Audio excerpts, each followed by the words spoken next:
कल यही समझाया कि बच्चों बोलने वाले बनो, लेकिन अभी तक अगर आप बोलोगे नहीं तो कैसे चलेगा?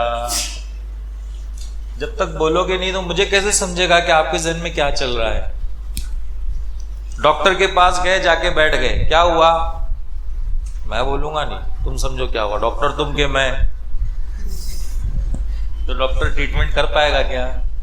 नहीं कर पाएगा। तो इसलिए बच्चों में हमेशा, कल से यही बात कह रहा हूं मैं, और ये हमारे बच्चों का बहुत बड़ा प्रॉब्लम है, ये बोलते नहीं है, डरते बहुत हैं। कल डर निकालने के लिए क्या क्या किया मैं कि डर निकालो, फिर भी अगर डर नहीं निकल रहा है तो मुझे जल्दी निकलना पड़ेगा यहां से। कम ऑन, क्या सीखा था कल आपने? कैसा लगा घर जाने के बाद में? Did you find any difference? क्या आपको कुछ डिफरेंस लगा यहाँ पे आने से पहले और यहाँ से जाने के बाद में? Come on, tell me. Yes जी, हाँ, तो कुछ डिफरेंस लगा कल यहाँ से जाने के बाद? Did you find any difference? क्या आप कुछ कर सकते हैं? कुछ हौसला मिला? माशाल्लाह। क्या नाम बताए थे? रेहान, माशाल्लाह। तशरीफ रखिए। और कोई? मेरा क्वेश्चन ये है कि क्या कल यहां से जाने के बाद में आपने कुछ डिफरेंस फील किया? कुछ सॉल्यूशन मिला था यहां आने के बाद में? मेरा सवाल ये, बोलो। चेंज हुई, यस, ये इंपॉर्टेंट है, ये इंपॉर्टेंट है। तो बेटा हमेशा एक चीज याद रखो, जैसे मुफ्ती साहब मौलाना इमदाद साहब ने, अल्लाह हजरत को जज़ाए खैर अता फरमाए, बताया ना कि नोट ऑल दीज थिंग्स, इन चीज़ों को आप नोट कर लीजिए। नोट करने से क्या होता है, इल्म को गोया आप कैद कर ले रहे हैं। जो आप सुनते हैं ना वो याद नहीं रहता, जो लेकिन जो लिख लेते हैं वो महफूज रहता है। और कभी ना कभी तो उसको खोलोगे, कभी ना कभी तो उसको पढ़ोगे, उसको देखोगे, तो कुछ चीज़ें आपको रिकॉल करने में आसानी होगी, याद आ जाएंगी। कभी कभी एक वर्ड मिल जाए तो पूरा, जैसे कोई क्वेश्चन याद, आंसर याद करते हैं और टीचर ने पूछा चलो इसका जवाब दो, तो लड़का खड़े होकर सोचने लगता है, फिर किसी को बोलता है एक पहला वर्ड बता ना, पहला वर्ड बता ना, तो पहला वर्ड जैसे ही बताया जाता है आगे का वो बोल देता है। तो this is the benefit of noting the things. चीजों को नोट करने का ये फायदा है, इसलिए नोट करने वाले बनो, लिखने वाले बनो, लिख लिया करो। और कुछ कल क्या सीखा आपने और कैसा था कल का दिन, क्या कैसा लगा आपको? मैं ये जानना चाहता हूँ बस। This is my question. Come on, general question है यार। छुट्टी पे कभी गए होते हैं अगर कहीं पर, और जब वापस आते हैं तो दोस्त पूछता है ना, अरे किधर गया था? तो कैसा बोलते हैं हम? फर फर फर फर। बम्बई गया था, वड़ा पाव खाया, हाजी अली गया, गेटवे ऑफ इंडिया गया, यहाँ गया, वहाँ गया, लोकल ट्रेन देखी, ये देखी, वो चुपती नहीं बैठते हैं क्योंकि दोस्त ने पूछा है। तो मैं तो पहले कल जब मैंने सेशन स्टार्ट किया तभी मैंने आपको कह दिया था, अपनी दोस्ती, अपनी दोस्ती ये कैसी पक्की? बोलते ही नहीं, अकेले मैं ही बोला जा रहा हूँ, कैसी पक्की? थोड़ा बोलिए आप, मैं थोड़ा सा आपका डर निकालूं और फिर हम अपने इस टॉपिक पे डिस्कस करेंगे इंशाल्लाह। तो आज का हमारा टॉपिक क्या होगा? Effective study tips, in short EST। ये भी एक तरीका होता है किसी चीज को याद रखने का, उसका शॉर्ट फॉर्म बना के याद करना, ये भी होता है, ठीक है। हम लोग हमेशा शिकायत ये करते हैं कि सर हम पढ़ते जरूर हैं लेकिन चीजें याद नहीं रहती। होता ही है हमारे साथ, सबके साथ होता है। बहुत पढ़ते हैं सर लेकिन चीजें क्या रहती? याद नहीं रहती। एक छोटा सा बच्चा था, उसने बड़ी मेहनत की लेकिन रिजल्ट अच्छा नहीं आया। ओपन डे में टीचर ने जब आया, टीचर के सामने बैठा, टीचर ने पेरेंट्स के सामने कहा, बेटा what is your result, see your result, what you did, क्या किया तुमने, हमने इतना तुमको पढ़ाया और दिस इज योर रिजल्ट। तो बच्चे ने बड़े भोले भोले अल्फाज में कहा था टीचर, तो बच्चे, टीचर ने कहा यस तेरी कसम, टीचर तेरी कसम, पढ़ते रात भर हम, फिर भी नंबर आते कम, बोलो क्या करें हम? टीचर तेरी कसम, पढ़ते रात भर हम, फिर भी नंबर आते कम, बोलो क्या करें हम? तो टीचर ने कहा बेटा वो देहरादून का 3 दिन का सेमिनार है ना, उसमें चले जाते को समझ में आ जाएगा क्या करना है। तो कोई बच्चा वैसा आया है क्या? हम में हर वो बच्चा बैठा हुआ है, वो बच्चा हर किसी में है। हर किसी का यही प्रॉब्लम है कि how to study effectively. Effectiveness of study is important, productivity is important. कभी कभी होता ही है, हमसे अक्सर बच्चे सवाल करते हैं कि सर नीट क्लियर करने के लिए, नीट में अच्छे मार्क्स स्कोर करने के लिए कितने घंटे पढ़ाई करनी चाहिए? कितने घंटे पढ़ानी, क्वांटिटी ऑफ स्टडी पर हमारा फोकस होता है।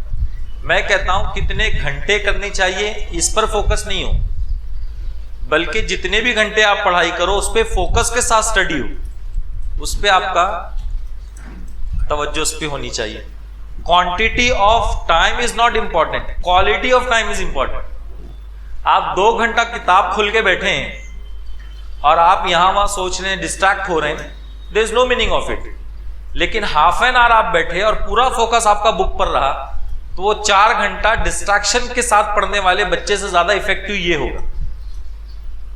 होगा। मुझे बताओ, साल भर हम पढ़ाई करते हैं और एग्जाम के टाइम पढ़ाई करते हैं, डिफरेंस होता है?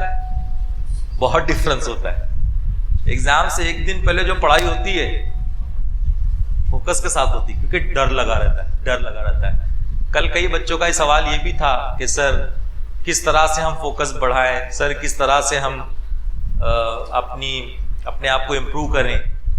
तो मैंने कुछ सवालों के जवाब ये दिए कि बेटा इसके लिए कोई टैबलेट नहीं होगी, इसको ये आपको खुद करना पड़ेगा। बहुत सी प्रॉब्लम्स ऐसे हैं जिसका सॉल्यूशन आपको खुद निकालना पड़ेगा। आपको थोड़ा सा सॉल्यूशन ओरिएंटेड बनना पड़ेगा, थोड़ा सा सॉल्यूशन निकाल, खुद सोच विचार करना पड़ेगा, ये मेरे साथ क्यों हो रहा है और इसका सॉल्यूशन क्या है। अब ये कब कैसे होता है, इसके लिए कौन सा अप्रोच जरूरी है। अगर मान लो कि आप मेरे साथ कार में बैठे हैं, मैं कार ड्राइव कर रहा हूं और आप सीट पे बैठे हुए हैं, तो जब आप सीट पे बैठे हुए हैं तो आप दुनिया के नज़ारे देखते हैं कि नहीं? यहाँ क्या है, वहाँ क्या है, इधर क्या चल रहा, उधर क्या चल रहा, ऐसे नज़र घूमती रहती है, ऐसे यहाँ देख रहे हैं, वहाँ देख रहे हैं, सब देख रहे हैं। और अगर कार चलाते चलाते मैं भी बोलूँ अरे वो देखो, तो फौरन सामने देख भाई, तू सामने देख, you are not suppose to see here and there. ठीक है, नजर हटी दुर्घटना घटी, नजर हटी दुर्घटना घटी, ये सबको पता है कि भाई नजर हट जाएगी दुर्घटना घट जाएगी। तो नहीं भाई तू उधर देख, भाई तू उधर देख, वहां मत देख, तुम मत देखो यहां वहां करके। तो जो ड्राइविंग सीट पे बैठा है वो अपने फोकस को यहां वहां कर सकता। अब मुझे आप ये जवाब दें कि क्या आप अपनी जिंदगी की ड्राइविंग सीट पे बैठे हैं? अगर आप अपनी जिंदगी की ड्राइविंग सीट पे बैठे हैं तो आपको ये सवाल मुझसे पूछना ही नहीं चाहिए कि सर यहां वहां देख सकते क्या। अच्छा, कार चलाते वक्त तो मैं यहां वहां नहीं देख रहा हूं, लेकिन मैं एक होटल के पास, हम ठहरे ढाबे के पास, मैंने वहां कार लगा दिया, अब मैं ऐसे ही चला जा रहा हूं, तो आप फौरन करेंगे मूसा भाई अभी आप चला नहीं रहे गाड़ी, अब आप यहां वहां देख सकते हैं, समझ रहे? अब आप देख सकते हैं वहां। ठीक है, कोई बंदर बैठा है, आपने मुझे दिखाया, देखो देखो देखो बंदर बैठा है, तो मैं नहीं ऐसा देखा और चले जा रहा हूं, अरे अभी आप नहीं चला रहे हैं, अभी आप देख सकते हैं। इसका मतलब जब आप ड्राइविंग सीट पे बैठे, जब आप कार ड्राइव कर रहे हैं, उस टाइम पे आपको यहां वहां देखना। लेकिन जब आप ड्राइव नहीं कर रहे हैं, देखो दुनिया भर के नजारे, किसने मना किया है? समझाना ये चाहता हूं कि जब आप स्टडी टेबल पे बैठे हैं तो आपको वही देखना है जो आपने प्लान किया है, और जब आपकी स्टडीज हो गई तब देखो ना दुनिया भर के नजारे। फिर देखो विराट कोहली कितने पे आउट हुआ, आजकल आउट ही हो रहा है, इसलिए देखो कितने पे आउट हुआ। ठीक है, पंत अभी कैप्टन हो गया है, एक्सीडेंटल कैप्टन लोग कहने लगे, तो वो अभी कितना स्कोर कर रहा है, देखो दुनिया भर के नजारे, किसने मना किया? देखो। लेकिन एक सवाल मैं आपसे पूछता हूँ, क्रिकेट खेलते हैं आप? खेलते हैं? कल कुछ बच्चे मुझे मिले थे, मैं सोचा चलो इनके साथ थोड़ा सा क्रिकेट खेल लेते हैं। क्रिकेट खेल रहे हैं, आप बैटिंग कर रहे हैं, उस वक्त पूरा फोकस बॉलर पे होता है, उस वक्त कभी याद आता है होमवर्क करना बाकी? आज एक बार तो हुआ होगा, हुआ कि कभी?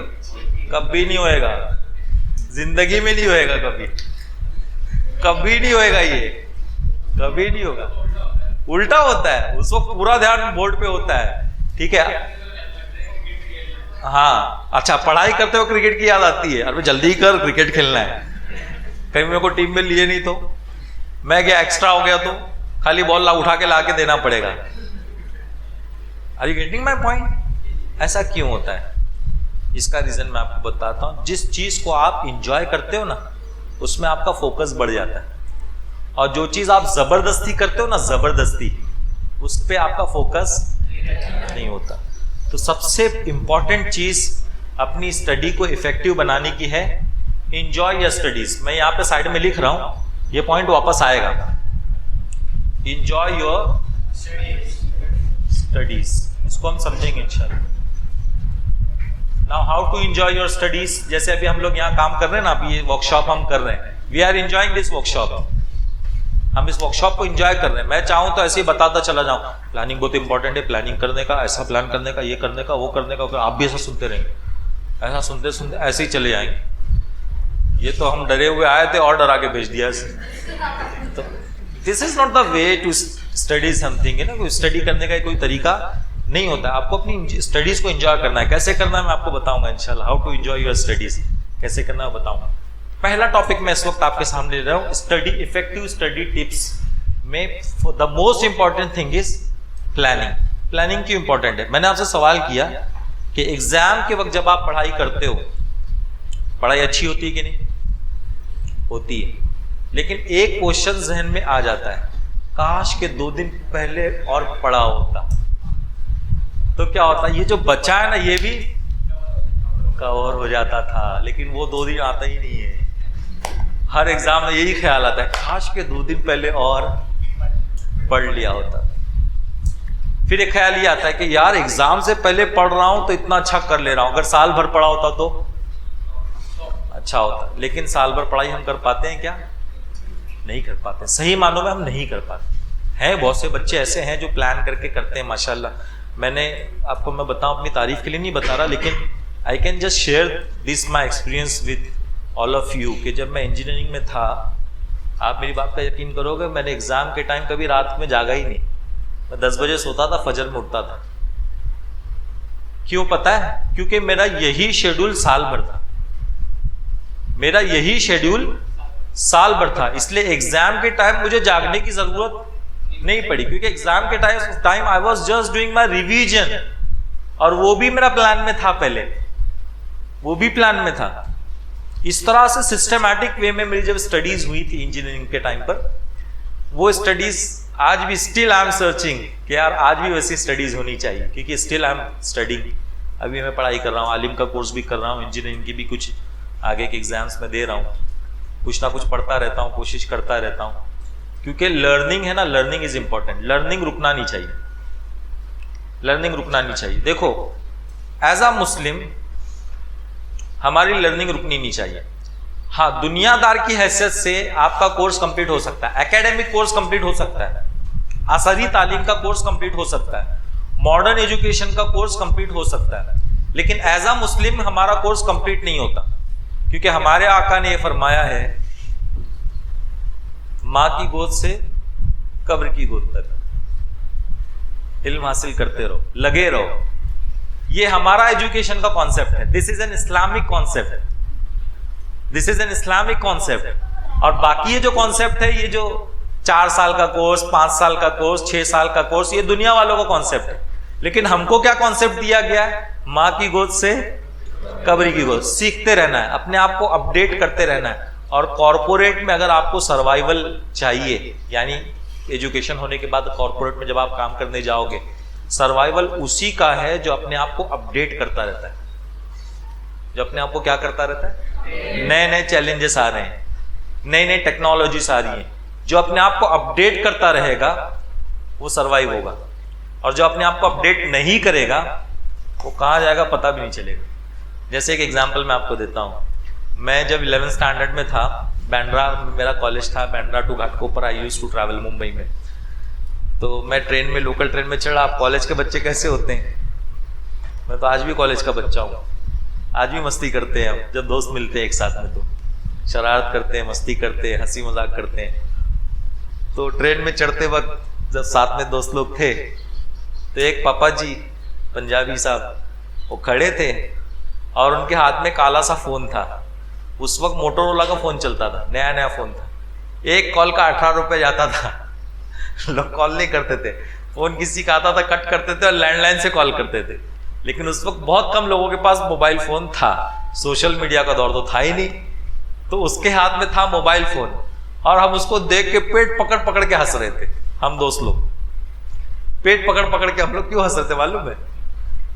चढ़ते वक्त ही मेरे एक दोस्त ने ये कहा था, ये देख इतना बड़ा हो गया कंपोस्ट बॉक्स लेके घूम रहा है। मोटरोला का फोन देखा था आपने? देखा है कि नहीं? इतना बड़ा फोन था वो और लिटरली कंपोस्ट बॉक्स ही दिखता था वो, रियल में कंपोस्ट बॉक्स। अब मैं जो बैठे बैठे हंस रहा हूं, उसको देख देख के हंस रहा हूं, देख देख के हंस रहा हूं। मेरे को सही में लगा कि कंपोस्ट बॉक्स है, लेकिन उसको जब कॉल आया और उसने उठाया और बात करने लगा तो अपने आप पे हंस रहा हूं कि अपने को ये भी पता नहीं कि यार मोबाइल आ गया, दुनिया में लॉन्च हो गया, लोग उसको यूज कर रहे हैं। उस वक्त मोटोरोला का फोन था, मोटोरोला मोटोरोला मोटोरोला चलता था। आज मोटोरोला को मोबाइल की फील्ड में कोई नहीं जानता, कोई नहीं जानता मोटोरोला को। हालांकि अभी भी जो VHF वगैरह होता है ना, जो वॉकी टॉकी होती, जो पुलिस वालों के पास आपने देखा होगा, आर्मी वालों के पास आपने देखा होगा, वो आज भी मोटोरोला का ही है, उसमें ब्रांड मोटोरोला ही है आज भी। जो वायरलेस कम्युनिकेशन जो होता है, हैंडसेट्स होते हैं, वो बहुत पावरफुल होते हैं। तो यहाँ से मैं कॉल दूंगा, वहाँ सुनाई देगा, कोई सिम कार्ड नहीं, कुछ नहीं, सिर्फ बैटरी होती है। बहुत ज़बरदस्त टूल होता है। आप कभी फैक्ट्रीज वगैरह में जाओगे तो आप उसको देखोगे, कभी किसी बॉर्डर पे देखोगे, पुलिस वालों के पास अक्सर होता है, वो चालू रहता है स्पीकर, उनका कम्युनिकेशन चालू रहता है। तो वो आज भी मोटोरोला ही है उसमें उसको और किसी ने पीछे नहीं किया है। लेकिन मोबाइल की दुनिया में मोटोरोला को आज कोई नहीं जानता। क्यों? उसके बाद आ गया नोकिया। नोकिया ने इतने बड़े कंपोस्ट बॉक्स को इतना सा कर दिया। 1100 बोल के एक फोन आता था, 1100 बोल के एक फोन आता था। वो लोगों के पास होता था तो क्या शान से लोग चलते थे, समझे? मोबाइल हाथ में ऐसे दिखा के चलते थे, ऐसे करते थे, ऐसे करते थे, दिखाते थे लोग उसको। फिर वो 1100 थोड़ा सा अपडेट हुआ फोन, और नोकिया ने तो बहुत धमाल किया उस वक्त। फिर नोकिया की N सीरीज आ गई, N91, N95, N73, और उसमें क्या होता था, वीडियो गेम्स वगैरह होते थे। और वो गेम ऐसे थे कि अभी आपको दूंगा, बोले ये खेलते थे आप, ये खेलते थे, ऐसा गेम खेलते थे, आप हंसोगे हम पर। लेकिन उस वक्त उस गेम में लोगों को सुकून मिलता था, अच्छा लगता था। उसके बाद नोकिया चलता रहा, फिर सैमसंग आ गया, एंड्रॉयड लेकर आ गया। अब नोकिया को कोई नहीं जानता, नोकिया एक तरफ चला गया, क्योंकि नोकिया ने अपने आप को क्या नहीं किया, नोकिया को ये लगा मेरा तो मार्केट में नाम है, कोई दूसरा भी आ जाए कोई प्रॉब्लम नहीं होता। लेकिन प्रॉब्लम हुआ। तो अपने आप को सरवाइव रखने के लिए, अपने आप को जिंदा रखने के लिए, अपने आप को अपडेट करते रहना बहुत। और अब तो इतने मोबाइल मार्केट में आ गए कि सैमसंग पे लोग डिपेंड नहीं है। There are so many phone, so many brands, जो आप ले लो, एक से एक ब्रांड्स। तो ये एक जिंदगी का सक्सेस का टिप है कि अपने आप को हमेशा क्या करो, किया करो, अपडेट किया करो, अपग्रेड किया करो, कुछ टारगेट्स रखा करो। वैकेशंस आते हैं, वैकेशंस में भी अपने कुछ टारगेट रखो। हमारे बच्चे शिकायत करते हैं, सर हमारी हैंडराइटिंग अच्छी नहीं है। पहली चीज तो ये है कि आपको एहसास अगर ये है कि आपकी हैंडराइटिंग अच्छी नहीं, तो ये भी बहुत अच्छी बात है। वरना कुछ लोगों की हैंडराइटिंग इतनी खराब होती है, उनको बोल भाई कितनी खराब है, क्या खराब है, डॉक्टर की भी खराब रहती, ऐसा बोल देते। तो एक एहसास होना भी जरूरी है कि भाई हाँ मेरी हैंडराइटिंग खराब है। वैकेशन में इंप्रूव करो ये अपने हैंडराइटिंग को, इंप्रूव करो।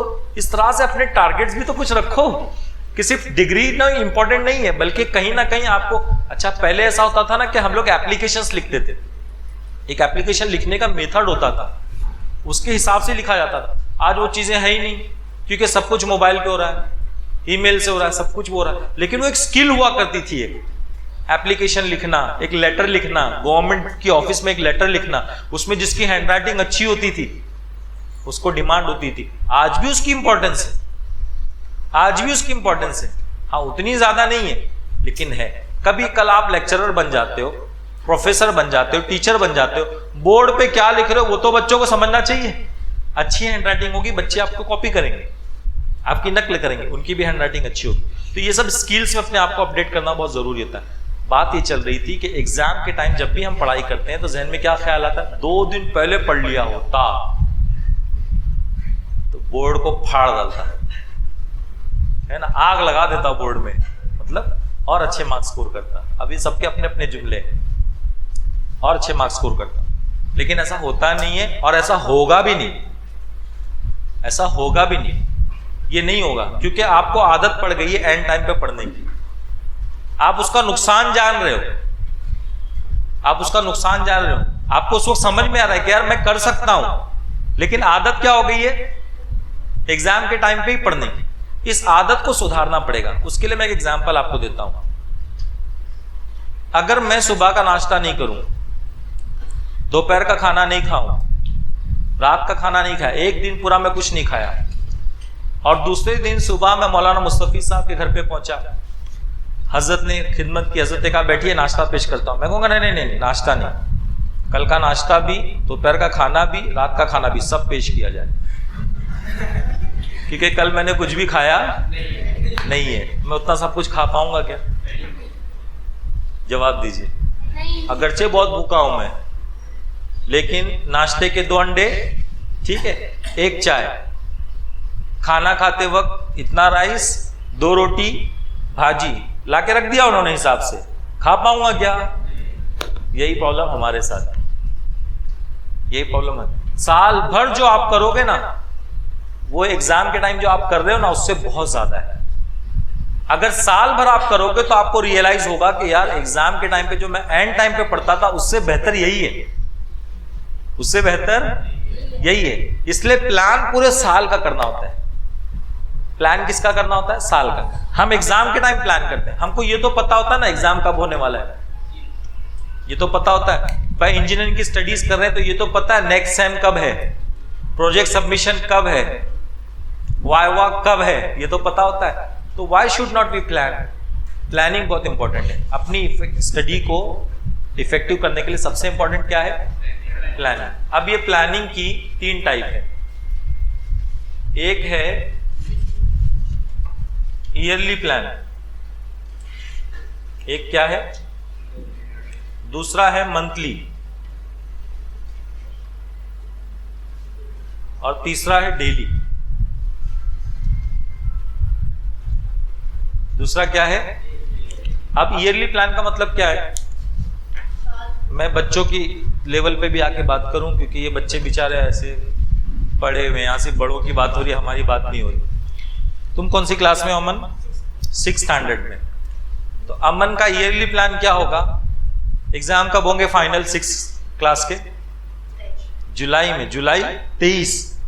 तो ईयरली प्लान ये होगा आपका कि इस साल मुझे, मेरा टारगेट क्या है इस साल, लास्ट ईयर क्या हुआ मेरे साथ, उसको मुझको रिकवर करना है। लास्ट ईयर जिस सब्जेक्ट में मार्क्स कम पड़े उसको मुझे फिर से कवर करना है कि नहीं, मुझको अपने आप को उसमें इंप्रूव करना है। ठीक है, ये आपका ईयरली प्लान होगा। अब इस ईयरली प्लान को अचीव करने के लिए आपको एक मंथली प्लान बनाना पड़ेगा। इस महीने मेरा टारगेट क्या है, इस महीने मेरा टारगेट क्या है, महीने का टारगेट आपको सेट करना पड़ेगा कि भाई इस महीने में कौन कौन से टॉपिक्स कवर करने वाला हूं, मेरा टारगेट क्या होगा। उसके लिए एक एग्जांपल मैं आपको देता हूं। एक टेक्स्ट बुक आपने ले ली, मान लीजिए इंग्लिश की, साल भर में इसको हमको सिलेबस कवर करना है। अब वो इंग्लिश की टेक्स्ट बुक में टोटल चैप्टर्स कितने होंगे? मैक्सिमम 12 होंगे, 13 होंगे, इससे ज्यादा तो चैप्टर नहीं होंगे। 12 चैप्टर है। टीचर का अपना एक टारगेट रहेगा कि मैं करूंगा, इतने चैप्टर्स कवर करूंगा वगैरह, लेकिन आपका खुद का भी एक टारगेट होना चाहिए कि 12 चैप्टर्स अगर हैं तो उनमें से एटलीस्ट 1 चैप्टर अच्छी तरह से या 2 चैप्टर अच्छी तरह से इस महीने में मेरा होना चाहिए, ये महीने में होना चाहिए। कमिंग मंथ जैसे जुलाई है, या आप जो भी आपका मंथ है इसमें मेरा होना चाहिए, ये आपका मंथली प्लान होगा। इस मंथली प्लान को अचीव करने के लिए आपको डेली प्लान बनाना पड़ेगा। ठीक है, इस महीने को अचीव करने के लिए, महीने के टारगेट को अचीव करने के लिए डेली प्लान होगा, साल के टारगेट को अचीव करने के लिए मंथली प्लान होगा। गौर से सुनना इस बात को, ठीक है। अब होता क्या है, प्लान हमारा बहुत अच्छा बनता है, प्लानिंग में हम बहुत सुपर्ब है। प्लान हम ऐसा करेंगे ना कि अगर गवर्नमेंट के पास वो प्लान चला जाए ना तो मोदी जी भी खुश हो जाएंगे, क्या प्लान किया है, लेकिन उसको एग्जीक्यूट हम कर पाते नहीं है। तो एक साइकिल याद रखिए, PDCA cycle. PDCA, P for plan, D for do, C for check, A for act। ये साइकिल है। क्या है ये? चलाने वाली साइकिल नहीं है। साइकिल मतलब ये सब एक दूसरे से इंटरकनेक्टेड है। इसके बाद ये है, हम लोग क्या करते हैं, हम लोग प्लान करते हैं। अब प्लान के हिसाब से आपने क्या किया, एग्जीक्यूट करने की कोशिश की। प्लान के हिसाब से you will do as per plan. जैसे आज आपने दिन का प्लान, अच्छा आज के दिन आपने स्टडीज करनी है। मैं अपना पहले आपको एक एक्सपीरियंस शेयर करूं। मैं जब इंजीनियरिंग कॉलेज में था, मैं ये करता था, मेरा कॉलेज शुरू होता था 9:30 बजे और खत्म होता था 3:30 बजे। ठीक है, 3:30 बजे तक खत्म होता था, या 9 बजे शुरू होता था, 3:30 तक खत्म होता था। मैं ये करता था कि कॉलेज शुरू होता कब, 9 बजे, तो मैं 7:45 बजे तक मेरे कॉलेज पहुंच जाता था, क्योंकि फजर बाद में सोता नहीं था, रात भर सोता था, फजर बाद नहीं सोता था।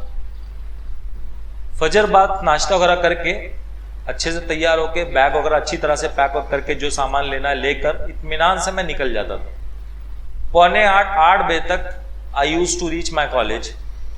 लाइब्रेरी हमारे यहाँ कभी कभी 1 घंटा पहले खुल जाती थी और कभी कभी नहीं खुलती थी, लाइब्रेरी जैसा आएगा वैसे। क्लासरूम हमारा खुला होता था। मैं क्लासरूम में जाकर बैठकर अपना एक टारगेट होता था कि भाई इंजीनियरिंग की पढ़ाई में ना वो जनरल्स भी कंप्लीट करनी होती है, वो लिखना बहुत पड़ता है। तो मैं अपने कॉलेज में कभी भी कॉलेज की जो लिखने की जो चीज़ें थी, जो जनरल्स जो बनाने होते थे और जो प्रैक्टिकल्स करने के बाद जो कुछ नोट करना होता था, प्रोजेक्ट्स जो लिखने होते थे, वो मेरे कॉलेज के लॉकर में ही रखा करता था। मैं कभी घर पे उसको लेके ही नहीं गया। घर में मैंने सिर्फ और सिर्फ अपनी सेल्फ स्टडी की है। बाकी जो भी लिखने का काम है ना, लिखने का काम, वर्कशॉप का काम, ये सब काम जितने भी काम है वो कॉलेज में करूँगा, क्योंकि आप अच्छी तरह से जानते हैं कि कॉलेज की पढ़ाई स्कूल की पढ़ाई जैसी नहीं होती कि टीचर आए और बच्चे भागते हुए आ जाए, और ना टीचर वैसे होते ना बच्चे वैसे होते। कभी कभी टीचर भी लेक्चर बंक कर देते हैं, आते ही नहीं, वो किसी और क्लास में जाके पढ़ाते हैं। फिर हम क्या करते हैं, यहाँ वहाँ की बातें कर रहे हैं, मोबाइल देख रहे हैं, ये कर रहे हैं। वो टाइम यूटिलाइज हम कब करेंगे, ये सोचकर मैंने हमेशा वो प्रोजेक्ट की मेरी जो भी बुक होती थी, जर्नल जो भी होती थी, वो मैं वहीं रखता था। जैसे कोई लेक्चर फ्री हुआ फौरन उसको निकाला, उसको लिखने का काम शुरू किया कि भाई इसको लिख। उसमें क्या करना, कॉपी करना पड़ता है और कुछ नहीं, बैठ के तो वो लिखते बैठा हूँ। तो इस वजह से क्या हो गया, जितने भी प्रैक्टिकल के जो काम थे, जनरल के जो काम थे, वो पूरा कंप्लीशन मेरा कॉलेज में ही होता था। 8 बजे पहुंच जाता था, 1 घंटा मेरे पास होता था, उसमें मैं वो काम कर लेता था। 9 बजे एग्जैक्ट लेक्चर शुरू हो जाते थे। प्रोफेसर्स भी आते आते एनर्जेटिक रहते थे। शुरू के लेक्चर नॉर्मली होते ही थे, बाद के लेक्चर जो होते थे वो नहीं होते थे। लंच के बाद के लेक्चर जो होते थे नॉर्मली नहीं होते थे, उसमें प्रैक्टिकल्स के लिए बुला लेते थे, वर्कशॉप के लिए बुला लेते थे, इस तरह से वो लोग करते थे। तो वो क्या, मैं क्या करता था कि उस टाइम पर हो गया, अब कॉलेज का जैसा भी मामला रहा, लिखने का काम कॉलेज में ही किया। कॉलेज से जब निकलता था 3 बजे 3:30 बजे निकलता था, इस बीच में मैं कभी किसी पिकनिक में नहीं गया। For your information I am telling you, कभी नहीं गया। मेरे दोस्त लोग कई ट्रिप निकाले, कुछ भी किया, मैं नहीं गया, मैं ट्रिप नहीं गया। मेरे जहन में एक क्वेश्चन ये, मेरे जहन में एक तस्वुर ये था, कॉन्सेप्ट ये था कि why I am celebrating, why should I celebrate and for which reason I am going to celebrate. क्यों जाऊं मैं सेलिब्रेशन के लिए? सेलिब्रेशन तो उस वक्त होगा जब मेरा रिजल्ट अच्छा आएगा। This is not a time to celebration. ये सेलिब्रेशन का टाइम नहीं। मैं नहीं जाता था, मैं कभी नहीं गया, कहीं नहीं गया, कहीं घूमने नहीं गया, कहीं नहीं गया। बहुत जाते थे वो लोग, सब ट्रिप पे जाते थे, लड़का लड़की सब साथ में जाते थे। हमारे यहाँ लड़कियों को देख के लोग जाते हैं, हाँ जाते हैं। ये भी एक प्रॉब्लम है, मैं खुल के बात कर रहा हूँ। हमारे यहाँ हमारे कुछ बच्चे अपना करियर सिर्फ लाइफ पार्टनर ढूंढने के चक्कर में खराब कर देते हैं। होता है ये, ओपनली बोल रहा हूँ मैं, ओपनली बोल रहा हूँ, क्योंकि ये बहुत बड़ा प्रॉब्लम है हमारे यहाँ। क्योंकि फिल्मों में हम देखते हैं कॉलेज में लड़का जाता है, वो कॉलेज में वो कभी बैग लेके जाता ही नहीं, वहां जाके तोड़फोड़ करता है, समझे। या हवलदार को खाली ऐसे हाथ दिखा दो, पता चल जाएगा, समझे, केस बन जाएगा, जेल में जाओगे, लॉकअप पे जाओगे। वहां बिंदास घूम रहा है, कुछ भी कर रहा है, गाने गा रहा है, डांस कर रहा है, सब कुछ कर रहा है। ये कॉन्सेप्ट हमको दिखाया जाता है और हमारे बच्चे, मुस्लिम कौम के बच्चे बहुत ज्यादा उनसे इंप्रेस हो जाते हैं। और फिर क्या करते हैं, वहां जाने के बाद में अगर कोई लड़की देख के हंस दी तो हंसी तो फंसी। ओपनली बात कर रहा हूँ, ओपनली बात कर रहा हूँ, ओपनली बात कर रहा हूँ आपसे, ठीक है। अब होता क्या है, कोई स्टडीज छोड़ के बस उसकी जुल्फे याद आ रही हैं, उसकी अदाएं याद आ रही हैं, सब कुछ। भैया तुझको देख के हंसी, तुझको देख के हंसी तो और किसी को भी तो देख के हंसी होगी। हाँ, जो तुम्हारे जहन में आ रहा है वो किसी और के भी जहन में तो आता होगा। तो क्या शेयर करोगे, बांट दोगे, काट काट के लोगे? प्रैक्टिकल सोचो। एक चीज मैं आपको बता रहा हूं, देखो कुछ चीजें ऐसी हैं जो आपको मिलने ही वाली है, आपको मिलने ही वाली है। एक बहुत बड़े बुजुर्ग हैं जिनका नाम है हजरत याहिया, बहुत बड़े बुजुर्ग हैं। ये अपने मुल्क से पढ़ने के लिए एक दूसरे मुल्क में इन्होंने सफर किया, इराक का सफर किया इन्होंने। अब इन्होंने सफर किया, उस्ताद के पास पढ़ने के लिए बैठे थे, तो वहां पर अचानक शोर उठा, हाथी आया, हाथी आया, हाथी आया। अब उस मुल्क में हाथी देखने को मिलता, सब बच्चों ने कहा हजरत हम जाना चाहते हैं, हजरत हम जाना चाहते हैं, देखना चाहते हैं। हजरत ने इजाजत दे दी, सब जाके देखने लगे। हजरत याहिया बैठकर अपनी पढ़ाई कर रहे हैं, तो उस्ताद ने सबको इजाजत दे दी थी कि जाओ देख के आ जाओ 5-10 मिनट में। तो कहा कि बेटा तुमने गए? कहा हजरत मैं यहाँ हाथी देखने नहीं आया हूँ, मैं यहाँ इल्म हासिल करने आया हूँ। हाथी आज नहीं तो कल मुझे दिख जाएगा, हाथी आज नहीं तो कल मुझे दिख जाएगा, कहीं ना कहीं तो मैं देख ही लूंगा हाथी। और हाथी नहीं भी देखा तो क्या फर्क पड़ता है? हाथी अगर नहीं देखूं तो ऐसा थोड़ी कि मैं हाथी नहीं देखा, हाथी नहीं देखा, ऐसा तो है नहीं हजरत। तो उस्ताद को ये अदा इतनी पसंद आई, उस्ताद ने आपको काफी दुआएं दी, और उसके बाद हजरत याहिया ने इल्म की राह में बहुत तरक्की की और बहुत ऊंचे मकाम पर पहुंचे। इस लेसन को याद रखना, कुछ चीजें ऐसी होती हैं जो आज नहीं तो कल आपको मिलने ही वाली है। तो जो मिलने ही वाली है उसके लिए दौड़ते बैठना कोई मतलब है? कोई मतलब नहीं। मैं आपको एक एग्जांपल देता हूं। संडे के दिन मेरी फ्लाइट है 3:15 बजे की, ठीक है।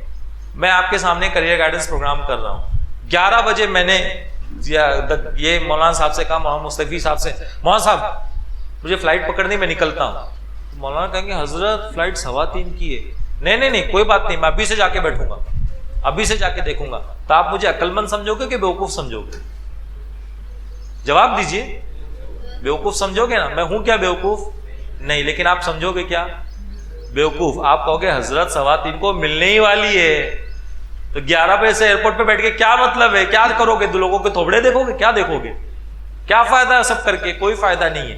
तो इसी तरह से मेरे बच्चों, आज नहीं तो कल कोई आपको मिलने ही वाली है, कोई ना कोई तो मिलने ही वाली है। और जो नसीब में है, जो अल्लाह ने आपके लिए मुंतखब किया है, वो आपको मिलने ही वाली है। तो यहां वहां दूसरों को देख के अपने करियर को खराब करके क्यों बैठते हो? क्यों अपने करियर को खराब कर रहे हो? इसको समझो। ये बहुत ओपनली मैं बात कर रहा हूं, बहुत ओपनली मैं बात कर रहा हूं आपके सामने। तो इसलिए ये ब्रेकअप पैचअप में मत पड़ो, हाँ, ये चक्कर में मत पड़ो, बिल्कुल नहीं। अपनी निगाहों की हिफाजत करो, अपने आप को सेव करो, गलत चीजों से अपने आप को बचाओ। एक चीज याद रखो, कुछ चीजें ऐसी होती है ना जिसमें हमारा मन लगा होता है, लेकिन वही चीज हमारी कामयाबी की राह में क्या बनती है? रुकावट बनती है। वही चीज हमारी कामयाबी की राह में रुकावट बनती है। उसके बाद क्या होता है मालूम है?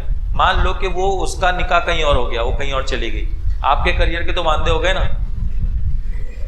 बाद में जिंदगी भर याद रखोगे काश कि उसके चक्कर में नहीं पड़ा होता तो आज घन चक्कर नहीं हुआ होता। अच्छा, ये जख्म ऐसा है जो किसको दिखा भी नहीं सकते आप, किसी को दिखा नहीं सकते आप। हमारे एक टीचर हैं जो बच्चों को सजा कैसे देते थे मालूम है?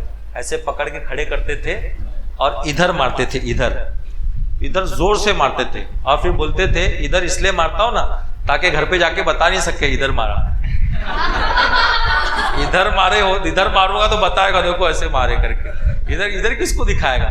ये जख्म भी ऐसा ही है। हाँ, या आप किसी को बोल नहीं सकोगे, बर्बाद हो जाओगे, बता नहीं सकते मेरी बर्बादी की वजह क्या है। अब बता नहीं सकोगे, करियर बना नहीं सकोगे, बाद में सिर्फ अफसोस होगा और कुछ नहीं होगा। तो वो चीज तो आपको मिलने ही वाली है, उसके चक्कर में कहां पड़ रहे हैं आप? कहां पड़ रहे हैं आप? ओपनली बोल रहा हूं मेरे बच्चों, इस बात को याद रखिए, इस बात को याद रखिए। फिर गालिब का वो शेर है ना कि वो इश्क ने किया, इश्क ने ना गालिब निकम्मा कर दिया, वरना आदमी हम भी काम के थे। समझे? तो वो बोल के कोई फायदा नहीं होगा, कोई पूछता नहीं है, मजनू वगैरह को कोई पूछता नहीं है भाई, समझे, कोई पूछता नहीं है। इसलिए इन चीजों में पढ़ो मत, और ऐसी चीजों से हमेशा अपने आप को बचाओ। मैं एक स्टोरी सुनाता हूँ, सुनोगे? स्टोरी सुनोगे? बैठे बैठे बोर हो गए? पक्का? एक स्टोरी सुनाता हूँ। एक बादशाह था। कौन था? बादशाह था, बिल्कुल ठाठ से चलने वाला, ठाठ से जीने वाला। एक किसान बादशाह के पास आया, कहा हुजूर एक तोहफा लेकर आया हूँ। अब सब बादशाह को खुश करना चाहते थे, क्योंकि बादशाह से कुछ मिले, तो तोहफा लेकर आया हूँ। कहा क्या लाए हो? कहा हुजूर देखिए, आप देखोगे तो खुश हो जाओगे। हुजूर आप तो मेरी मुंह मांगी इनाम मुझे दोगे। पेश किया जाए। जब उसने थैली पलटी तो छोटे छोटे चील के बांस के बच्चे थे, छोटे छोटे। क्या थे? बच्चे थे, जो छोटे छोटे होते हैं ना। अरे छोटे बच्चे किसी के भी हों, जानवर के भी हों या इंसान के भी, बड़े खूबसूरत होते हैं, बड़े खूबसूरत होते हैं। इसीलिए ना छोटा बने रहने में खूबसूरती है, अकड़ने में खूबसूरती नहीं है। मैं बड़ा, मेरे से बड़ा कोई नहीं, ऐसे चलने वाले, इसमें खूबसूरती नहीं है। छोटा बने रहना, सीखते रहना, ऑब्जर्व करते रहना, अदब करना, आजिजी अख्तियार करना, खूबसूरती इसमें खूबसूरती है। तो वो छोटा सा बच्चे देखा, जब बादशाह ने खुश हो गया। बादशाह ने कहा वाह वाह माशाल्लाह, क्या चीज लाई है तुमने, बोल क्या चाहिए। अब वो छोटा सा गरीब सा किसान था, जो मांगा बादशाह ने दे दिया। अब बादशाह ने अपने एक मुलाजिम को बुलाया, खादिम को बुलाया, कहा इन दोनों बाजों को लेकर जाओ, हमारा जो जंगल है वहां पर ले जाकर इनकी परवरिश करो, और ये जब उड़े तो दुनिया देखे कि ये बाज किसके बाज है? बादशाह के बाज। बादशाह के बाजों की तरह इनकी उड़ान होनी चाहिए, इनकी उड़ान होनी चाहिए बादशाह के बाज की तरह। अब वो मुलाजिम उनकी खिदमत करने लगा। बादशाह को एक दिन ख्याल आया, चलो चल के अपने बाजों को देखते हैं। देखने गए तो देखा माशाल्लाह अच्छे खासे तगड़े एकदम बाज हैं। देखकर बादशाह ने कहा तुमने बहुत अच्छी खिदमत की, लेकिन बाज की असल जो शान है वो ऊंची उड़ान है ना। वो क्या है? ऊंची उड़ान है। शाहीन कहिए उसको। डॉक्टर इकबाल ने अक्सर इस पर बहुत से अशार लिखे हैं, शाहीन पर, हमारे जमीर को झिंझोड़ने के लिए। नहीं तेरा नशे मन कसरे सुल्तानी के गुंबद पर, तू शाही है बसेरा कर पहाड़ों की चट्टानों में। यानी ये कंफर्ट जोन में रहना ये तेरी शान नहीं है मोमिन बंदे, ये तेरी शान नहीं है। तू तो मुश्किलों को बर्दाश्त करके आगे बढ़ने वाला है, तू मुश्किलों को बर्दाश्त करने वाला है। तू ऐसे नरम गद्दे पे सोने वाला नहीं है, तू तो जाबाज है, तू मेहनत करने वाला। नहीं तेरा नशेमन यानी घोंसला, नेस्ट, कसरे सुल्तानी के गुंबद पर, बादशाह के महल के गुंबद पर, तू शाही है बसेरा कर पहाड़ों की चट्टानों में। पहाड़ों की चट्टानों में जा, वहां बसेरा कर, मुश्किलों को बर्दाश्त कर, इन्हीं पत्थरों पे चल कर अगर आ सको तो आओ मेरे घर के रास्ते में। कोई कहकशा नहीं, कोई कहकशा नहीं है। अल्लाह तक पहुंचना है, अल्लाह की मारिफत हासिल करनी है, उसका कुर्ब हासिल करना है, तो मुश्किलों को बर्दाश्त करना पड़ेगा, पत्थरों पे चल के जाना पड़ेगा। तो बादशाह ने कहा भाई इनकी असल पहचान तो क्या है? इनकी उड़ान। कभी गौर किया चील पर, बाज पर कभी गौर किया? बारिश में इसको देखो, हर परिंदा आकर दरख्त पर बैठ जाता है जब बारिश होती है, लेकिन बाज जो होता है, चील जो होती है, ये सब एक ही फैमिली है। बाज, चील, ईगल, ऑल दिस आर एक ही तरह की फैमिली। तो ये क्या करते हैं? ये बादलों के ऊपर जाके उड़ते हैं। अच्छा, साइंस ये कहती है कि परिंदे कैसे उड़ते हैं, तो साइंस कहती है कि ऊपर फड़फड़ाते हैं तो उसकी वजह से क्या होता है? थ्रस्ट फोर्स पैदा होता है जो ग्रेविटेशनल फोर्स को ओवरकम करता है। इस वजह से परिंदे क्या होते हैं? इनके बारे में क्या कहोगे जो ऐसे उड़ते हैं? Where is that thrust force? कहां गया वो थ्रस्ट फोर्स? क्या वो टरबाइन बंद हो गया आपके हिसाब से? This is the turbine which is working, है ना। अगर मैं प्लेन चला रहा हूं और ऊपर जाने के बाद मैंने टरबाइन ही बंद कर दिया तो आप अपना मुंह नहीं बंद कर पाएंगे। ए चालू कर जल्दी चालू कर दे, तो क्या हो जाएगा? गिर जाएगा, है ना। वो किसी ने पूछा भाई आपके वालिद साहब का क्या हुआ? कहा ठंडी लग रही थी, ठंडी बहुत ज्यादा लग रही थी, पंखा बंद किए इंतकाल हो गया। कहा ये क्या बात हुई? ठंडी लग रही थी, पंखा बंद किए तो इंतकाल हो गया। कहा वो हेलीकॉप्टर में बैठे थे, ठंडी लग रही थी, पंखा बंद करा दिया, इंतकाल हो गया, इंतकाल हो गया, है ना। तो साइंस से कहती है कि नहीं, this birds what they do, they just ये अपने विंग्स को इस तरह से ऐसे ऐसे जो करते हैं, they vibrate their wings and that's why thrust force overcome करता है ग्रेविटेशनल फोर्स को और वो उड़ते हैं। इनके बारे में क्या कहोगे हजरत साइंसदान के जो ऊपर जाके ऐसे उड़ते हैं, ऐसे उड़ते हैं। अब इनके बारे में साइंस वाले खामोश हो जाते हैं। ठीक है, हम रिसर्च करेंगे, बताएंगे। कुरान कहता है अवलम यरौ इला तैरी फौकहुम साफाती व यक़बिद मा युमसिकुहुन्ना इल्ला रहमान औ कमा काल। जरा इन परिंदों की तरफ देखो जो हवा में उड़ते हैं, तुम्हारे ऊपर से उड़ते हैं। कौन है जो इन्हें रोके रखता है? वो रहमान है जो इन्हें रोके रखता है। इसलिए घूम फिर कर कुरान ही पे आओगे, कुरान ही पे आओगे। ऐसे पढ़ाई करो, मन से पढ़ाई करो, दिल से पढ़ाई करो, और फिर जब कुरान भी पढ़ोगे ना तो इस कंक्लूजन पे आओगे कि ये सब तो पहले ही अल्लाह उसके हबीब ने बता दिया। आला हज़रत ने इसलिए कहा ना, फिर के गली गली तबाह ठोकरें सबकी खाए क्यों, दिल को जो अक्ल दे खुदा तेरी गली से जाए क्यों। क्योंकि किस चीज की कमी है आका तेरी गली में, दुनिया तेरी गली में, उकबा तेरी गली में। तो जरा इन बाजों को उड़ा के दिखाओ। तो खादिम ने इशारा किया तो बाज उड़ने लगे, उड़ने लगे। बादशाह ने भी देखा, वाह वाह माशाअल्लाह माशाअल्लाह। बादशाह देख रहा है, तब तक एक बाज आया और आके डाली पे बैठ गया। बादशाह ने कहा ये क्यों बैठ गया? तो फिर वापस खादिम ने फिर उड़ा, फिर वापस आया, आके डाली पे बैठ गया। फिर कहा बादशाह ये क्या मसला, क्या ये क्यों बैठ जाता है, वो उड़ता है ये क्यों बैठता है?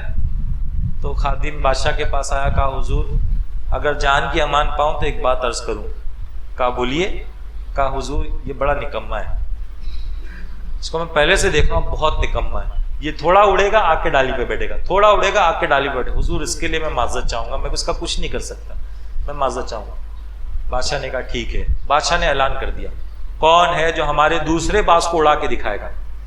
अब आए एक एक्सपर्ट है ना, कोई आया, रिश्क्याओं, बाज उड़ा और आके फिर बैठ गया। ले मारते बैठ गोली, मैं नहीं उड़ने वाला। फिर मारेगा, फिर उड़ूंगा, फिर आके बैठूंगा। मारते रहे, तेरी गोली भी खत्म होगी, थोड़ा उड़ूंगा आके बैठ जाऊंगा, करते बैठ। अब वो शिकारी परेशान होके चला गया। दूसरे लोग आए, सबने अपनी अपनी कोशिश की, लेकिन बाज उड़े और आकर कहां बैठे? सब कोशिश कर करके तंग आ गए। एक छोटा सा किसान बादशाह की बारगाह में आया, दरबार में। कहा हुजूर अगर इजाजत हो तो मैं कोशिश करूं। बादशाह ने कहा कि तुम क्या कोशिश करोगे, बड़े बड़े एक्सपर्ट फेल हो गए, तुम क्या कोशिश करोगे? कहा हुजूर इसीलिए तो कोशिश कर रहा हूं, जब बड़े बड़े एक्सपर्ट फेल हो गए तो छोटे को कोशिश करने की इजाजत दी जाए, कोशिश करने की इजाजत दी जाए। बादशाह ने कहा जाओ कर लो। कहा ठीक है इज्जत। अब बादशाह देखने लगा कि क्या करता है। थोड़ी देर के बाद बादशाह की अक्ल दंग रह गई जब बादशाह ने देखा कि दूसरा बाज भी खूब उड़ रहा है, बहुत अच्छा उड़ रहा है, अब बैठ नहीं रहा डाली पर। बादशाह तो हैरान हो गया, किसान को बुलाया, कहा मुंह मांगी रकम दूंगा, लेकिन बता तूने काम किया कैसे, तूने ये काम कैसे किया? बड़े बड़े एक्सपर्ट हार के चले गए, तू छोटा सा आदमी, तूने ये काम कैसे किया? पता चला कोई छोटा बड़ा नहीं होता, कोई छोटा बड़ा, अपने आप को कभी छोटा मत समझो। मतलब इस लिहाज से, एहसास कमतरी के लिहाज से, एहसास कमतरी का शिकार मत हो जाओ। किसान ने कहा बादशाह सलामत, मैंने एक चीज पर गौर किया। कहा क्या गौर किया? कहा मैंने देखा कि ये उड़ता है और आके इसी डाल पे बैठता है। इसको उड़ाया, डाल काट दिया, इसको उड़ाया और डाल को क्या किया? वो ब्रांच ही काट दिया मैंने। तो ये उड़ा उड़ा और उड़ के आके जब नीचे आया तो ब्रांच देखा दिखती नहीं, तो अपने आप को संभाला, फिर उड़ा, फिर आया, देखता तो ब्रांच ही गायब है। ब्रांच ही क्या है? गायब है। तो फिर ये उड़ने लगा आसमानों में, और जब उड़ने लगा तो इसको पता चला यार मैं तो उड़ने के लिए हूं। और फिर ऐसा उड़ा कि हुजूर अब बैठने को तैयार नहीं, अब ये उड़ा जा रहा है और दुनिया देख रही है कि ये बादशाह के पास। ऐसी वो जो है ना, वो गर्लफ्रेंड, आजकल फ्रेंडशिप का दौर चल गया है। मेरी फ्रेंड है, कोई फ्रेंड वगैरह नहीं होता बेटा। एक चीज याद रखना, हजरत दाऊद अलैहिस्सलाम ने अपने बेटे से ये कहा था, बहुत पते की बात बोल रहा हूं, बेटा अजदहा के पीछे चले जाना, अजदहा अजगर, अजदहा के पीछे चले। आपको पता है क्या पावर होता है उसका? अच्छे अच्छे को स्वेलिंग खींच लेता है, वैक्यूम लेता है, होता है उसका। पकड़ लिया तो छोड़ता नहीं है, और एक मर्तबा अंदर लेके घूम गया ना गोल, तो कोई बच नहीं सकता है। वो भी अल्लाह की क्रिएशन है। फरमाते हैं बेटा अजदहा के पीछे चले जाना, शेर के पीछे चले जाना, लेकिन कभी किसी पराई औरत के पीछे मत जाना। अब वो भी नबी के साहबजादे थे, बेटे थे। उन्होंने कहा हजरत बात समझ में नहीं आई, शेर के पीछे कौन जाएगा, अजदहा के पीछे कौन जाएगा? जो जाएगा उसकी जान जाएगी। कहा बेटा शेर के पीछे जाने से, अजदहा के पीछे जाने से तुम्हारी जान जाएगी, लेकिन पराई औरत के पीछे जाने से तुम्हारा ईमान जाएगा। इसको समझो आप। इसको बहुत लाइटली हम इन चीज़ों को ले रहे हैं, लेकिन ये जो किरदार पाक और साफ होता है ना, गुनाहों से हिफाजत होती है ना, गुनाहों से हिफाजत से मेमोरी बढ़ती है। हमारी मेमोरी जो आज खराब हो रही है ना, उसकी वजह यही है कि हम अपने आप को हमने इतने गुनाहों में मुलविस रखा है कि जिसकी वजह से हमारी मेमोरी अब शार्प, बार बार हमको रिवाइज करना पड़ता है, सोचना पड़ता है, क्योंकि जहन में कुछ और ही समाया हुआ है। क्या आपने आपको इन चीज़ों से बचाओगे? बोलते ही नहीं हो। बचाओगे? प्लीज बचाओ, जरूर बचाओ, क्योंकि ये चीज तो आज नहीं तो कल मिलने ही वाली है। और जो अल्लाह ने हमारे नसीब में लिखा है वो तो मिलेगा ही, वो बदलने वाला। तो जो मिलने वाला है उसके लिए अभी से क्यों उछल रहे हो, क्यों दौड़ रहे हो? जुमा की जमात कितने बजे की है? 1 बजे की। अभी से जाके बैठे क्या मस्जिद? बैठे क्या? नहीं तो 1 बजे की है ना, जाएंगे इंशाल्लाह 12 बजे जाएंगे, 12:30 बजे। तो जब आप खुद कुछ बन जाएंगे ना, तो खुद ही आपके लिए रिश्ते आएंगे। उस वक्त अच्छा लगेगा जब कहीं देखने जाएंगे, शान से जाएंगे, जब बताया जाएगा इंजीनियर है माशाल्लाह, पढ़ा लिखा इंजीनियर है, दीन का काम भी करता है, लोगों की खिदमत भी करता है, तो अच्छा लगेगा। और फिर वो हिसाब से आपको उस एतबार से, उस हिसाब से आपको लाइफ पार्टनर भी मिल जाएगा। इसलिए प्लीज ये इश्क, मोहब्बत और गर्लफ्रेंड, बॉयफ्रेंड, ये सब चक्कर से अपने आप को बचाओ। बचाओगे इंशाल्लाह? तो yearly plan, monthly plan, daily plan. अब डेली प्लान में करना क्या है, मैं आपको बताता मेरा तरीका। घर पहुंचता था, घर पहुंचने के बाद में मैं थोड़ा आराम करता था। 3:30 बजे निकला कॉलेज से, अराउंड 4:30 तक मैं अपने घर पहुंच जाता था। 1 घंटे में आधा घंटा रेस्ट किया, जरूरी होता है ना रेस्ट करना। अच्छा, इसको बोलते हैं नैप, टेकिंग नैप। नैप का मतलब क्या होता है? For some minutes, some seconds और short duration, for some short duration taking some sleep, आराम करना, इसको कहते हैं नैप। और ये भी हुजूर की सुन्नत है, कैलूला जिसको हम कहते हैं। सब हुजूर की बारगाह से मिलता है, सब कुछ मिलता है हुजूर की बारगाह। हर चीज का जो कनेक्शन है ना, वो मेरे आका की बारगाह से कनेक्ट होता है। बेटा सुनो गौर से, बात सुनो। अब नैप लेना है हमको। अब ये भी बहुत बड़ा प्रॉब्लम होता है। हम सोचते हैं कि आधे घंटे में उठ जाऊंगा, क्या सोचते हैं? लेकिन आंख कब खुलती है? 2 घंटे बाद। हाँ, ये क्या नाम है, अनस ना? हाँ, अनस माशाल्लाह बहुत अच्छा बच्चा है, जल्दी अच्छा जवाब देता है। 2 घंटे बाद आंख खुलती है। ये बहुत बड़ा प्रॉब्लम है ना अपने साथ। होता है कि नहीं आप लोग के साथ? आधा घंटा सोच के सोते हैं और आंख कब खुलती है? तो प्रॉब्लम ये ना बेटा कि आप सोचते तो हो नैप लूंगा, लेकिन तैयारी अच्छी सोने की होती है। वो कैसे? अगर आपको नैप ही लेना ना, मैं क्या करता था मैं आपको बताता हूँ। ये प्रॉब्लम मेरे साथ भी हुआ। सोए और आंख खुली डायरेक्ट मगरिब से थोड़ा देर पहले, वक्त ज़ाया हो गया, प्लान डिस्टर्ब हो गया, जो प्लान था वो खराब हो गया। तो करना ये होता है ना कि जब आपको नैप लेना है, यानी सिर्फ इसलिए सोना है कि आप रिफ्रेश हो जाए, तो उसके लिए करना ये होता है कि आप जब सोए ना, तो तकिया नहीं रखें, पिल्लो नहीं रखें, गद्दे पे नहीं सोए, सॉफ्ट गद्दा होता है ना, उस पे नहीं सोए, बल्कि एक नॉर्मल चटाई बिछा दें। एसी लगा के नहीं सोए, वरना दरवाजा बंद किए, एसी लगा, चादर ओढ़े, नर्म बिस्तर पे जब सो गए तो जाहिर सी बात है आवाज ये आएगी, सो जा, यही आवाज आएगी, सो जा। अब उठने का दिल ही नहीं होगा, और जब उठोगे तो ऐसा लगेगा कि चिड़िया चुग गई खेत, वक्त जाओगे। तो इसलिए कैसे सो, एक पंखे के नीचे, पंखा भी कम करके, ताकि आपकी थकान दूर हो जाए। बस, are you getting my point? सिर्फ थकान दूर करनी है अपने को कुंभकर्ण की तरह नहीं सोना है, सिर्फ थकान दूर करनी है। तो आप इस तरह से सोगे ना, बिना तकिया लिए सिर्फ एक चटाई बिछा और लेट गए बस, और पंखा कम पर है, एसी वगैरह ऑफ है, एसी वगैरह है नहीं, तो जैसे ही आपकी नींद आंख खुलेगी you will find yourself fresh, और इसमें आप हाफ एन आवर में उठ जाओगे, क्योंकि तकलीफ है ना, गर्मी लग रही है, तकिया नहीं है, तो थोड़ा इधर उधर होगे करोगे और थकान निकल जाएगी, थकान की वजह से सोओगे, और जैसे ही थकान निकलेगी बदन उठा देगा, उठ सोता क्या है, उठ जाओगे। तो मैं यही करता था, मैं उठ जाता था 4:30 को, जाके घर पे आया, फ्रेश हुआ, वजू वगैरह किया, सो गया। 5 सवा 5 बजे उठा, असर की नमाज पढ़ी।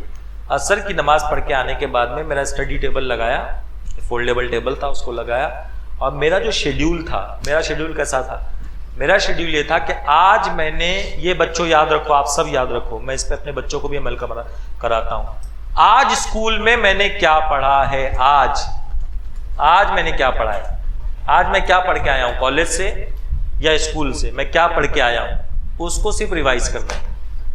क्या करना है? रिवाइज करना है, उसको सिर्फ गो थ्रू करना है। आज क्या पढ़ा, ये कॉन्सेप्ट पढ़ा, ये कॉन्सेप्ट पढ़ा, ये कॉन्सेप्ट पढ़ा, ये पढ़ा, ये पढ़ा, ये पढ़ा, विदिन 1 आवर ये कर लेता था, इसको सिर्फ ये कर ले। इससे क्या होता था, एक रिफ्रेश होता था, एक रिकॉल होता था कि मैंने किया क्या। उसके बाद मैं ये करता था, मुझको जो सब्जेक्ट सबसे ज्यादा डिफिकल्ट जाता है मैं उस सब्जेक्ट को पहले लेता था, और ये प्लान मेरा एक दिन पहले हुआ होता था। एक दिन पहले कब होता था, जब मैं रात को सोता था ना, सोने से 1 घंटा पहले सब्जेक्ट पढ़ने, ये सब्जेक्ट पढ़ने, ये सब्जेक्ट पढ़ने, डेली 3 सब्जेक्ट का प्लान करता था कि डेली 3 सब्जेक्ट फॉर असर बाद से मगरिब मेरा रिवीजन हो गया, मगरिब के बाद से लेकर 1 घंटा मैंने ये सब्जेक्ट पढ़ लिया, जो मेरे लिए सबसे ज्यादा डिफिकल्ट होता था, सबसे ज्यादा डिफिकल्ट होता था। जैसे केमिकल इंजीनियरिंग में ट्रांसपोर्ट फेनोमेना बहुत डिफिकल्ट होता है, उसमें बहुत ज्यादा डेरिवेशंस होते हैं और बहुत ज्यादा वो थ्योरेटिकल कम होता है और कैलकुलेशंस उसमें ज्यादा होते हैं, तो वो सब्जेक्ट को मैं पहले लेता, बिकॉज नाउ मैं एनर्जेटिक, अभी मैं एनर्जेटिक। अच्छा, कुछ बच्चों के लिए जो नए हैं, जो नए ना प्लान कर रहे हैं, उनको मैं गुजारिश करूंगा कि वो सब्जेक्ट लें जो इजी सब्जेक्ट है। उससे क्या होगा, डिफिकल्ट सब्जेक्ट आप लोगे ना, 1 घंटे में आप 2 प्रॉब्लम सॉल्व करोगे, लेकिन इजी सब्जेक्ट आप लोगे ना तो 1 घंटे में आप 10 करोगे, तो 10 करने से आपको कॉन्फिडेंस मिलेगा, अच्छा स्टार्ट होगा, अच्छा स्टार्ट होगा। A good beginning is half finish, एक अच्छा स्टार्ट होता है। जैसे बॉलिंग कर रहे हैं, पहला ओवर अच्छा गया तो अपने को कॉन्फिडेंस आता है, और पहले ओवर में छक्के पड़ गए तो कहां मुंह छुपाऊं समझ में नहीं आता है, फिर दूसरे ओवर पे फौरन फर्क पड़ता है। तो अगर ऐसा है कि आप रेगुलर प्लान नहीं कर पाते हो, आप अभी भी प्लान कर रहे हो, तो मेरा रिक्वेस्ट आपको ये होगा, रिकमेंडेशन ये होगा कि आप इजी सब्जेक्ट को पहले ले लो, हिंदी पहले ले लो, उर्दू पहले ले लो, इंग्लिश पहले ले लो। उसमें क्या होगा, आप ज्यादा कर लोगे, 1 घंटे में आप ज्यादा कर लोगे और आपको कॉन्फिडेंस मिलेगा। उसके बाद आप दूसरे सब्जेक्ट्स लो। मैं क्या करता था, डिफिकल्ट सब्जेक्ट पहले इसलिए लेता था क्योंकि मैं मंझा हुआ था, मैं उस सिस्टम को फॉलो इजीली कर लेता था, वो मेरा पार्ट ऑफ दी लाइफ हो गया था मेरा।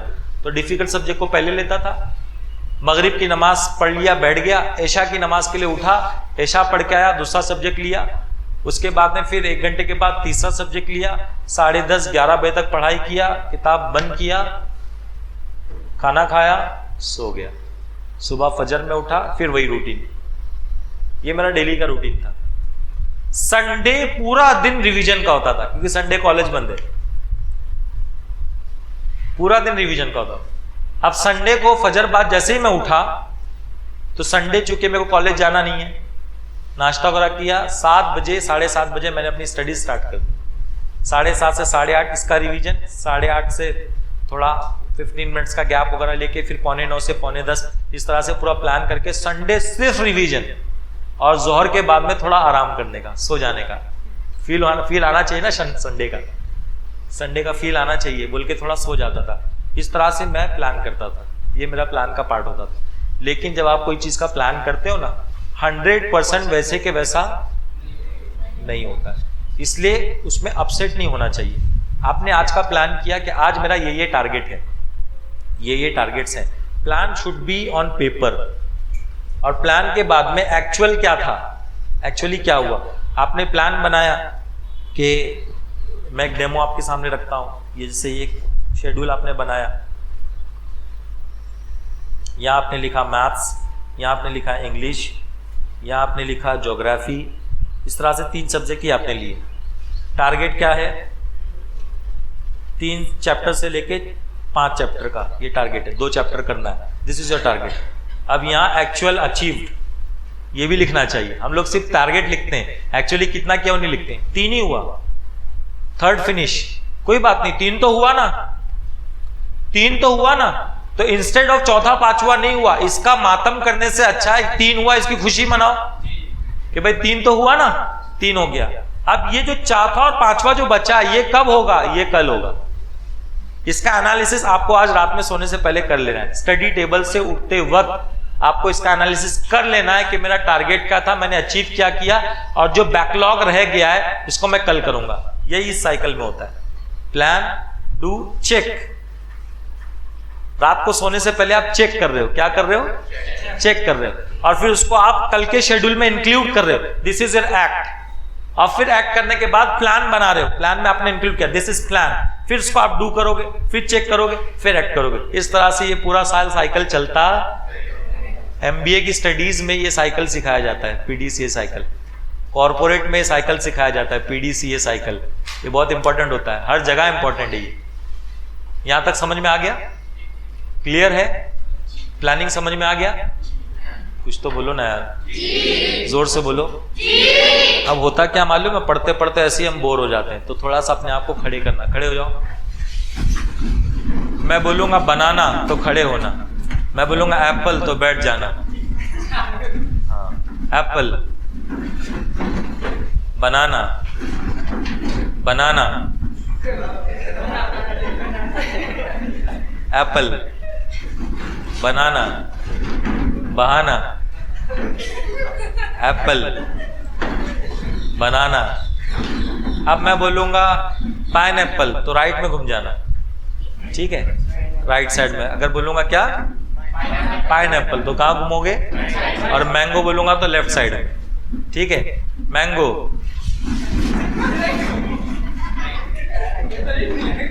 पाइनएप्पल, पाइनएप्पल में राइट है ना, ये तो पूरा घूम गए। चलो बैठ जाओ, माशाल्लाह। इसमें कोई ये कोई मतलब हार्ड एंड फास्ट रूल नहीं था, ये भी एक टेक्निक है अपने आप को क्या करने की, एनर्जाइज करने की। सुनो सुनो सुनो, ये जो उसमें टेंशन मत लो, कोई पास नहीं कोई फेल नहीं, ये एक टेक्निक है जस्ट टू एनर्जाइज योरसेल्फ। आप ऐसे कर सकते हो, आप ऐसे 5 मिनट में ये एक्सरसाइज नहीं कर सकते हो, है ना। बैठे बैठे बोर हो गए, बनाना, एप्पल, बनाना। घर वाले क्या हो गया? घर वाले हंसेंगे, आप भी हंसेंगे, थोड़ा सा क्या हो जाएंगे।